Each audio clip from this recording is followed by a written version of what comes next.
அமெரிக்க அதிபர் Donald Trump மலேசியாவுக்கு வருவதை அம்னோவும் அமானா கட்சியும் வாயை மூடிக்கொண்டு வரவேற்கக் கூடாது என்று பாஸ் கட்சியின் துணைத் தலைவர் டதஸ்ரீ துவான் இப்ராஹிம் துவான்மான் தெரிவித்துள்ளார்.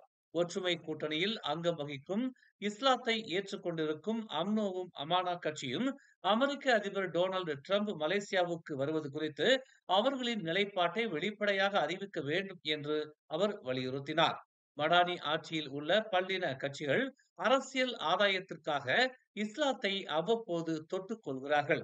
ஆனால் அமானாவும் அம்னோவும் இஸ்லாத்தை முதன்மைப்படுத்தும் கட்சிகளாக இருப்பதால் அதே இஸ்லாத்திற்கு எதிராக செயல்படும் அமெரிக்க அதிபர் டொனால்டு டிரம்ப் போன்றவர்களை மலேசியாவுக்கு வரவேற்குமா என அவர் கேள்வி எழுப்பினார். பாலஸ்தீன பிரச்சனையில் அமானா கட்சி உறுதியான ஆதரவை வழங்குவதாக மாட் சாபு மேடைகளில் முழக்கமிடுகிறார். ஆனால் டொனால்டு டிரம்ப் வருகையை அமைதியாக அனுமதிக்கிறார் என்று டதஸ்ரீ துவான் இப்ராஹிம் துவான்மான் சாடினார்.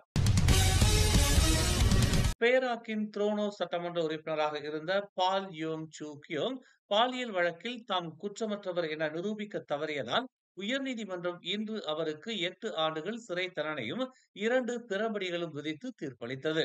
கடந்த 2013, 2018 என இருமுறையும் டிஏபியின் சட்டமன்ற உறுப்பினராக இருந்த பால் யோங் சூ கியோங் கடந்த 2019ஆம் ஆண்டு இந்தோனேசிய பணிப்பெண் ஒருவரை பாலியல் வன்கொடுமை புரிந்ததாக குற்றம் சாட்டப்பட்டார். ஜூலை 17ஆம் தேதி 2019ஆம் ஆண்டு பால் யோங் சூ கியோங் கைது செய்யப்பட்ட நிலையில் அவர் பேரா மாநில ஆட்சிக்குழு உறுப்பினராகவும் நீடித்தார். 2020 ஜூலை 27 கூட்டரசு நீதிமன்றம் பால் யோங் சூ கியோங் மீதான குற்றம் நிரூபிக்கப்பட்டிருப்பதால் அவருக்கு 13 ஆண்டுகள் சிறை தண்டனையும் 2 பிறபடிகளும் விதித்து தீர்ப்பளித்தது. தன் மீதான குற்றத்தை மறுத்து மேல்முறையீடு செய்த பால் யோங் சூ கியோங் தண்டனையை குறைக்கும்படி நீதிமன்றத்தில் கோரிக்கை விடுத்தார். இந்த வழக்கில் பால் யோங் சூ கியோங் குற்றவாளி என நிரூபணமாகி இருப்பதால் மேல் விசாரணை கோரிக்கையை மறுப்பதாகவும் பால் யோங் சூ கியோங் மீதான தண்டனை 8 ஆண்டுகள் சிறை என்றும் 2 பிறமொழிகளும் விரைந்து நிறைவேற்றப்பட வேண்டும் எனவும் மேல்முறையீட்டு நீதிமன்றம் உத்தரவிட்டுள்ளது.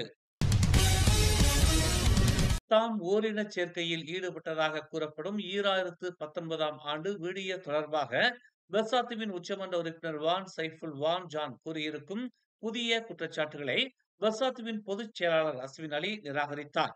வான் சைஃபுல் கூறிய கருத்துகள் உண்மைக்கு புறம்பானவை என்றும் மற்றும் அறிவை நம்ப தவறிய செயல் என்றும் அஸ்வின் குறிப்பிட்டார். இது கட்சியை மேலும் பிளவுபடுத்தும் என்றும் அபாயத்தை ஏற்படுத்தும் என்றும் அவர் கூறினார். அவதூறு கலாச்சாரத்தை பிரதிபலிப்பதையும் இது காட்டுகிறது என்று அஸ்மின் கூறியதாக உத்துசான் மலேசியா தெரிவித்துள்ளது. அவர்கள் அவதூறுகளில் வாழ்கிறார்கள். நாங்கள் உண்மைகள் மற்றும் அறிவை நம்பி இருக்கிறோம். அமைதியாக நாங்கள் முன்னேறுகிறோம் என்று அவர் தெரிவித்துள்ளார்.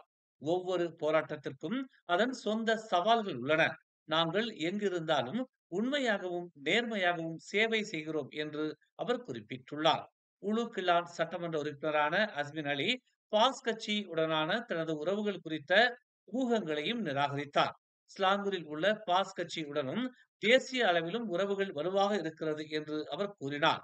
2019ஆம் ஆண்டு வீடியோவை சுற்றியுள்ள சர்ச்சை தீர்க்கப்படாத வரை அஸ்மின் பெர்சாத்துவை வழிநடத்த தகுதியற்றவர் என்று வான் சைஃபுல் கூறியிருந்தார் என்பது குறிப்பிடத்தக்கது. வீடியோ உண்மையானது என்பதை குறிக்கும் புதிய தகவல் தனக்கு கிடைத்ததாக சைஃபுல் கூறினார். இதனால் தாம் முன்பு அஸ்மினின் நெருங்கிய கூட்டாளிகளில் ஒருவராக இருந்த போதிலும் அவரது ஆதரவை மாற்றியதாக தெரிவித்தார். கட்டுப்பாட்டை இழந்த லாரி மோட்டார் சைக்கிளை மோதி விபத்தை ஏற்படுத்தியதில் தம்பதியர் இருவர் சம்பவ இடத்திலேயே உயிரிழந்தனர். விபத்தை ஏற்படுத்திய 51 வயது லாரி ஓட்டுநர் விசாரணைக்காக கைது செய்யப்பட்டு தடுத்து வைக்கப்பட்டிருப்பதாக குபாங் பாசு மாவட்ட காவல்துறை தலைவர் முகமது ராட்ஜி அப்துல் ரஹீம் தெரிவித்தார். காலை 9:40 மணிக்கு விபத்து குறித்து பொதுமக்களிடம் இருந்து அழைப்பை பெற்றதும் சம்பவ இடத்திற்கு விரைந்ததாக அவர் கூறினார். லாரி மோதி சம்பவ இடத்திலேயே உயிரிழந்த இருவரும் 66 மற்றும் 61 வயதுடைய தம்பதியர் என்று அடையாளம் காணப்பட்டுள்ளது. லாரியின் அடியில் சிக்கியிருந்த இருவரின் உடல்களையும் மீட்புத்துறை அதிகாரிகள் மீட்டு உடல்களை பிரேத பரிசோதனைக்காக மருத்துவமனைக்கு கொண்டு சென்றுள்ளதாகவும் லாரி ஓட்டுநரின் அலட்சியத்தால் இந்த விபத்து நிகழ்ந்திருப்பதாகவும் முதற்கட்ட விசாரணையில் தெரிய வந்துள்ளதால் லாரி ஓட்டுநர் கைது செய்யப்பட்டுள்ளதாக தெரிவிக்கப்பட்டுள்ளது. அடுத்த பொதுத் தேர்தலுக்கான பெரிகாத்தான் நேஷனலின் பிரதமர் வேட்பாளராக எந்த தலைவரையும் தாங்கள் இன்னும் முன்மொழியவில்லை என்றும், எதிர்க்கட்சி தலைவர் ஹம்சா ஜைனுddinஐ கூட தாங்கள் இன்னும் முன்மொழியவில்லை என்று பாஸ் கட்சி இன்று தெரிவித்துள்ளது. எதிர்க்கட்சியை பிரதிநிதித்துவப்படுத்தும் பிரதமர் வேட்பாளரை அறிவிக்கும் விஷயம் பாஸ் அல்லது பெரிகாத்தான் நேஷனல் மட்டத்தில் ஒருபோதும் விவாதிக்கப்படவில்லை என்று பாஸ் கட்சியின் பொதுச் செயலாளர் தக்யுடின் ஹசான் தெரிவித்துள்ளார். கட்சி தலைவர் அப்துல் ஹடி அவாங் உட்பட பாஸ் கட்சியின் தலைவர்கள் ஹம்சாவை பெரிகாத்தானின் பிரதமர் வேட்பாளராக அறிவிக்க ஒப்புக்கொண்டதாக கூறும் பெர்சாத்து தலைவரின் குரல் இடம்பெற்றதாக கூறப்படும் வீடியோ தொடர்பில் கருத்து தெரிவிக்கையில் அவர் இவ்வாறு கூறினார். நாங்கள் இன்னும் யாரையும் வேட்பாளராக அறிவிக்க விரும்பவில்லை என்பதை பாஸ் கட்சி தலைவர் சமீபத்தில் தெளிவுபடுத்தினார். முதலில் 16வது பொதுத் தேர்தலில் வெல்வதில் கவனம் செலுத்தி வருகிறோம். வேட்பாளர் பின்னர் முடிவு செய்யப்படுவார் என்று அவர் கூறினார். பெரிகாத்தான் நேஷனலில் ஒருவர் மட்டுமல்ல, பல திறமையான தலைவர்கள் உள்ளனர். எனவே இந்த பிரச்சனை எழவில்லை என்று இன்று பாஸ் கட்சியின் தலைமையகத்தில் நடந்த செய்தியாளர்கள் கூட்டத்தில் தக்கியுதீன் கூறினார். சரஸ்வதி பூஜையை முன்னிட்டு கிள்ளான் சிம்பாங் லீமா தேசிய வகை தமிழ் பள்ளியில் தலைமகள் விழா வெகு சிறப்பாக கொண்டாடப்பட்டது. நாகராஜா சின்னையா தலைமையிலான பெற்றோர் ஆசிரியர் சங்கத்தின் ஏற்பாட்டில் பள்ளியின் தலைமை ஆசிரியர் செல்வநாதன் முனியாண்டி மற்றும் அவர்தம் ஆசிரியர் குழுவினரின் அர்ப்பணிப்பில் நடைபெற்ற இந்த நிகழ்வில் சிறப்பு வேள்வி குண்டம் வைத்து மந்திரங்கள் ஓத வழிபாடு மேற்கொள்ளப்பட்டது. மாணவர்கள் பாரம்பரிய உடைகளில் வந்து தலைமகள் விழாவில் ஐக்கியமாகினர். மேலும் ஆடல் பாடல் என மாணவர்களின் பங்களிப்பும் மனதை நிறைவு செய்தது. பள்ளி முழுக்க பக்தி மனம் கமழ்ந்தது.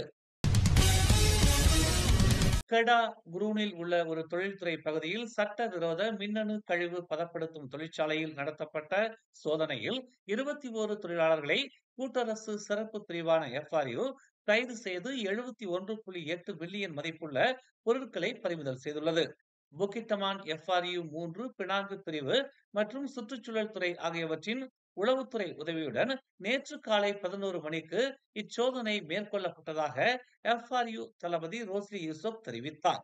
கைது செய்யப்பட்டவர்களில் ஒரு மலேசியரும், பாகிஸ்தான், பங்களாதேஷ், இந்தியா மற்றும் மியான்மரைச் சேர்ந்த 20 வெளிநாட்டினரும் அடங்குவர் என்றும், அவர்கள் நாட்டில் சட்டவிரோதமாக வேலை செய்து வந்ததாக நம்பப்படுவதாகவும் அவர் கூறினார். வளாகத்தை மேலும் ஆய்வு செய்ததில் மின்சார கேபிள்கள், தாமிரம், அலுமினியம், மின்னணு கூறுகள் மற்றும் பிளாஸ்டிக் நிரப்பப்பட்ட 1043 ஜம்போ பைகள் குவியல்கள் கண்டுபிடிக்கப்பட்டதாக அவர் தெரிவித்தார். 1959-63 குடிநுழைவு சட்டத்தின் கீழ் விசாரணைக்காக தொழிலாளர்கள் கொலம்பிடா காவல் தலைமையகத்தில் ஒப்படைக்கப்பட்டனர். இது தொடர்பாக விசாரணைகள் மேற்கொள்ளப்பட்டு வருவதாக அவர் கூறினார்.